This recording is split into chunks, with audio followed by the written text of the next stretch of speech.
to know him. We were on the softball funny farm team together where we covered my bad base softballing skills. But really the most underappreciated, hard-working graduate student in this college. And I can say that because he's very hard worker. Quiet, always flies under the radar, stays out of trouble. So you gotta love him for that. But just the sweetest person ever, and great, always has your back. And then there was that time that we saved the AgriLife from burning down. Yeah, no one really knows about that either. So without any, I'm glad everybody's here. So listen to Baker's thesis defense. And I guess we'll let you get started pretty quick, but I wanted to show one that I've sold. That's for a long time.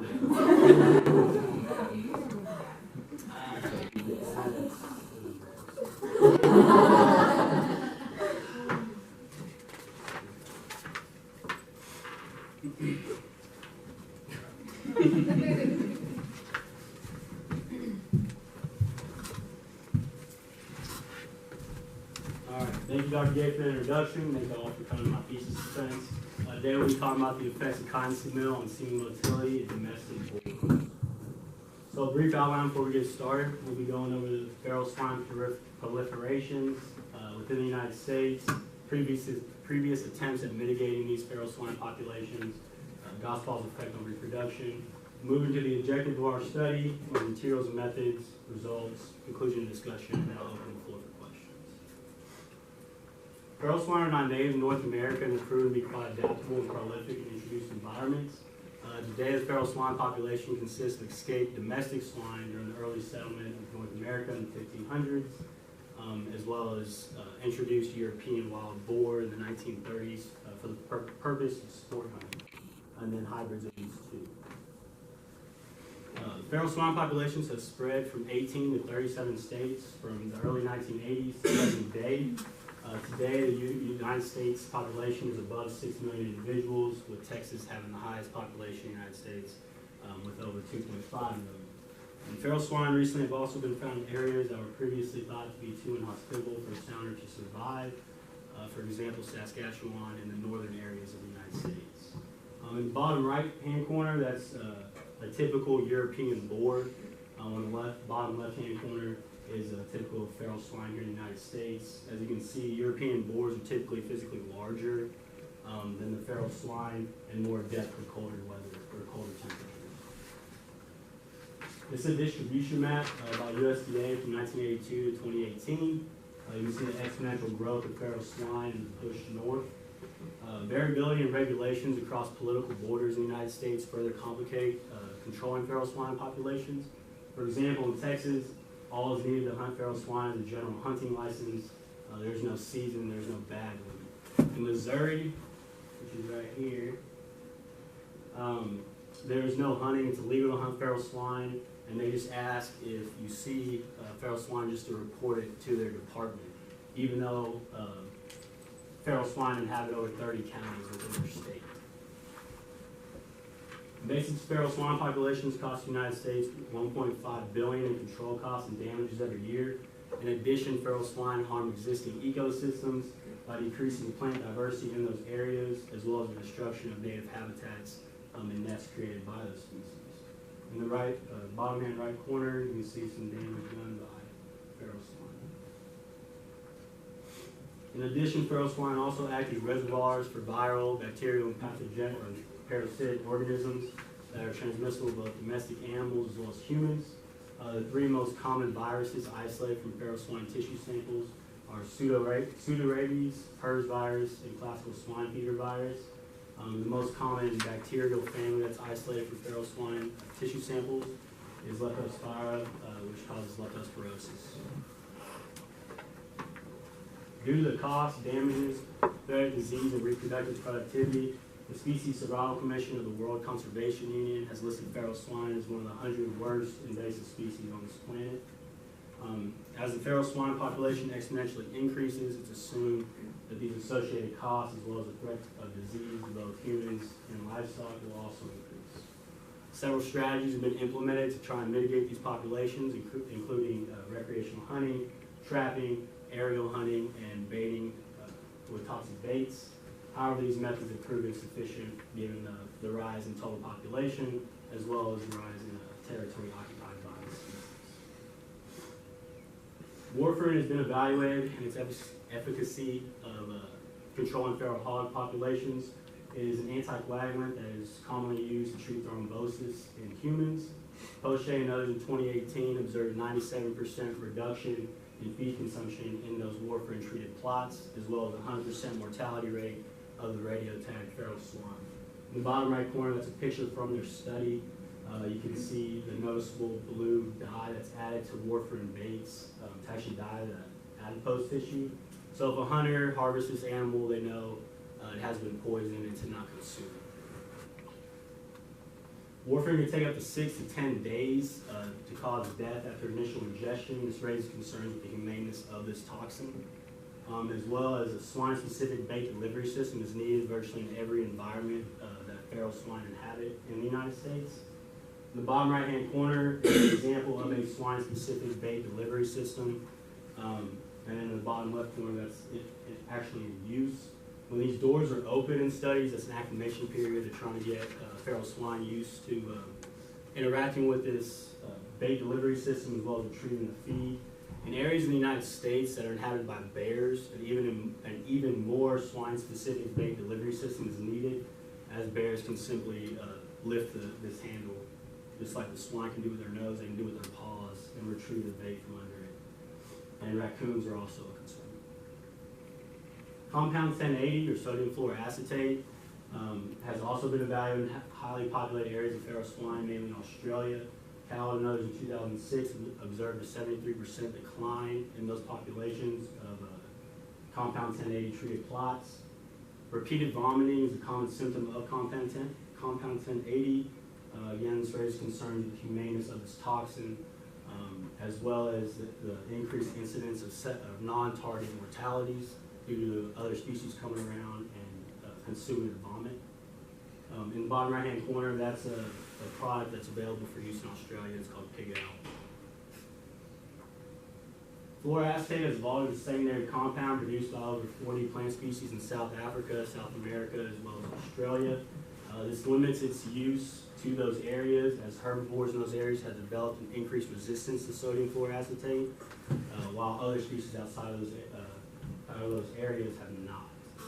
The United States of America banned compound 1080 from general pest control in 1989 due to its extreme toxicity to both humans and animals. They are now reserved in livestock protection collars for use on sheep and goats against coyotes, which you can see in the bottom right-hand corner.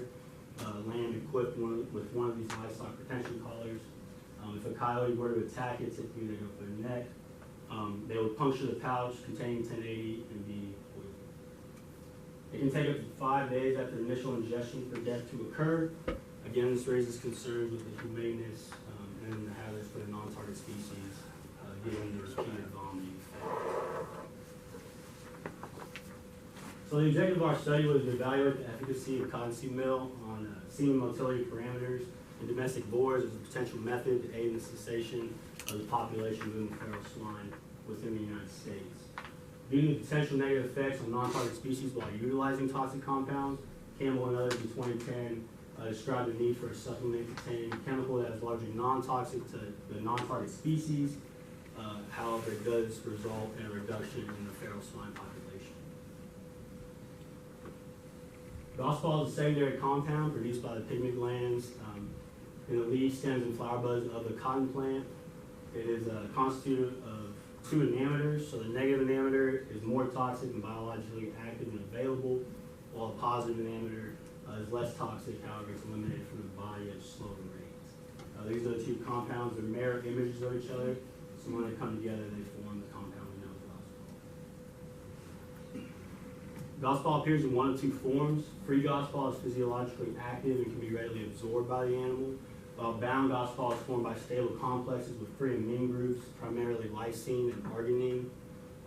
Through conventional cooking, processing of cottonseed, as well as microbial fermentation within the rumen that allows ruminants to digest or to ingest more cottonseed products than their monogastric counterparts. Gosfall's effect on reproduction was first observed in China in the 1930s. Certain provinces were experiencing very low birth rates as well as menstrual disturbances. It was upon investigation, it was found that the locals had substituted crude cottonseed oil for soybean oil. And then Liu in 1957 stated that he thought there was some kind of reproductive inhibitor within cottonseed products that were causing these disturbances.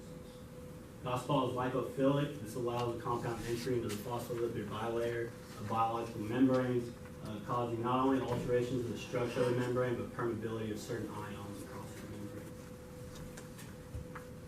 Hoffer in 1983 observed a dramatic degeneration of the mitochondrial sheath in Gosfall treated rat spermatozoa. These mitochondria appeared swollen like cristae, which is the inner membrane of mitochondria that increases surface area for the synthesis of ATP. Motility is largely dependent on whole energy production within the mitochondrial midpiece of sperm. And so if there's any alteration of this, there's decreased ATP synthesis, decreased motility. And you can see here in this picture, the mitochondria aggregate around the axoneme of the sperm cell during the spermiogenesis phase of spermatogenesis. The degeneration of the mitochondrial sheath is a common symptom or consistent feature of Gosfall-treated non-ruminant males. Again, this reduces the sperm motility. And Gosfall has also been shown to reduce the activity of the enzymatic systems of the mitochondrial electron transport chain. That's called an uncoupling effect. Mainly, the main enzyme that Gosfall inhibits within the testes as well as the sperm is LDHC4. This is lactate dehydrogenase C4.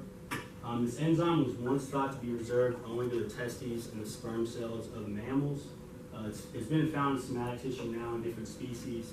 However, it still constitutes 80 to 100% of total lactate dehydrogenase within the sperm cell and within the testes.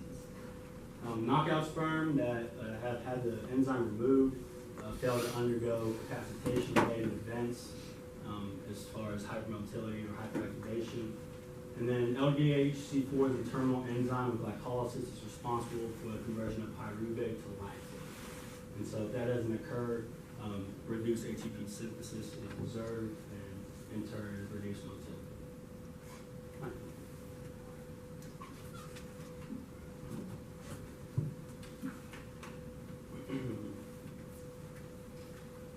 So for our materials and methods, we utilize 8 sexually mature boars from the same genetic line to study the effects of cottonseed meal on various semen motility parameters. All boars included in our study were progeny of large white sows from Seaboard Food-owned Texas farms located in Perryton, Texas. And the sire was Birchwood Pig Improvement Company sire 380, which you can see in the bottom right. All boars were housed individually in 14.5 by 16-foot pens, equipped with fans to provide adequate airflow as well as roll-up curtains to adjust for inclement weather. All boars also had ad libitum access to water via nipple waters present in the pen, which would be black hoses coming down. So they had several. All boars began semen collection training around 200 days of age. Were trained to jump the dummy and be fully collected within 3 weeks from the onset of training. This is our collection area. This is our dummy. The boar would be led into the collection area right here. The technician would stand here, reach through here for manual stimulation of the glans penis to collect the ejaculate. This is an example of our boar training protocol. I know I have 8 boars in my study, but for space reasons on this slide, I just put in 4. And so on day 1 of training, all boars, 1 through 4, will receive 2 cc's of lutulized. Lutulized has been investigated and observed to increase the libido of training boars or boar studs, as well as decreasing the training time from when you start. So in this example, only boar 1 and 2 had a successful collection, while boar 3 and 4 did not. And so on day 2 training, boar 1 and 2 would not receive a lutulized injection, while boar 3 and 4 would again, but only at 1 cc this time. In this example, on day 2 of training, everybody collected. So on day 3, no one is injected with lutulized, no one is introduced to the collection area. On day 4, no lutolized injections were administered, and all boards were introduced to the collection area again to attempt to obtain a collection.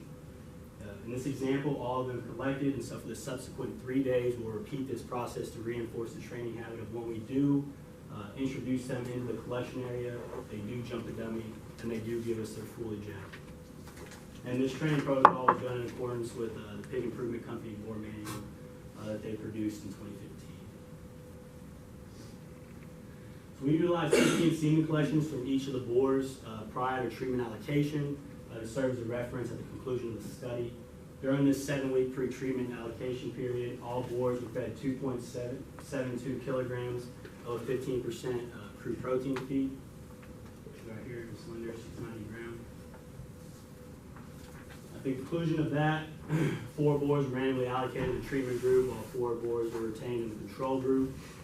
20 semen collections for each boar were analyzed during a 10-week period. Our control group was still fed that same 2.72 kilograms of our 15% crude protein feed, while our treatment group was now getting a 60-40 split of cottonseed meal to our 15% feed, which would equate to 1.63 kilograms of cottonseed meal and 1.08 kilograms of that 15% feed for 10 weeks. The gospel content in our cottonseed meal was 0.42% of the positive anammeter and 0.32% of our negative anammeter for a total gospel level of 0.74%. So here's our semen collection vessel, our cup, and our bag. The blue bag is placed in the cup, and then when we enter the collection area, the board jumps, we collect the semen. We collected 3 of the 4 fractions of the ejaculate. We did not collect the pre-sperm-rich fraction due to bacterial concerns. We did collect the sperm-rich fraction, post-sperm-rich fraction, as well as the gelatinous plug. When the raw sample was collected and transported to the lab, the gelatinous plug was discarded. It gets caught in this cheesecloth here. This is perforated. And so you simply just tear it off, discard it, and then the collection is ready to be extended. Our semen extender was prepared an hour prior to our collection time, and then placed in the incubator set to 37 degrees Celsius. Once a raw sample was obtained and transported to the lab, both the semen as well as the extender are temped, and once they're within 2 degrees Fahrenheit of each other, the extender is added to the semen. So here's an example. All the collections pre and post treatment allocation were diluted at a 1:6 rate with mini tube boar semen extender BTS. And our target dilution rate again is 1:6. And so in this example, if our semen volume is 150 grams measured by a simple scale, then you would simply just multiply this by 6. And in this example, it would equal 900. So you would add 900 milliliters of extender to the raw sample. All extended samples were transported to the lab within 5 minutes of extension. The temperature-controlled stage warmer was set to 36 degrees Celsius to minimize the instances of cold shock. And we placed our microscope slide as well as a cover slip on that stage warmer. Then the microscope slide was placed on a mini thermal stage warmer for analysis via CASA, again to reduce the instances of cold shock. And we used a total of 5 drops of semen from each collection and average them together to create a more comprehensive evaluation of each sample.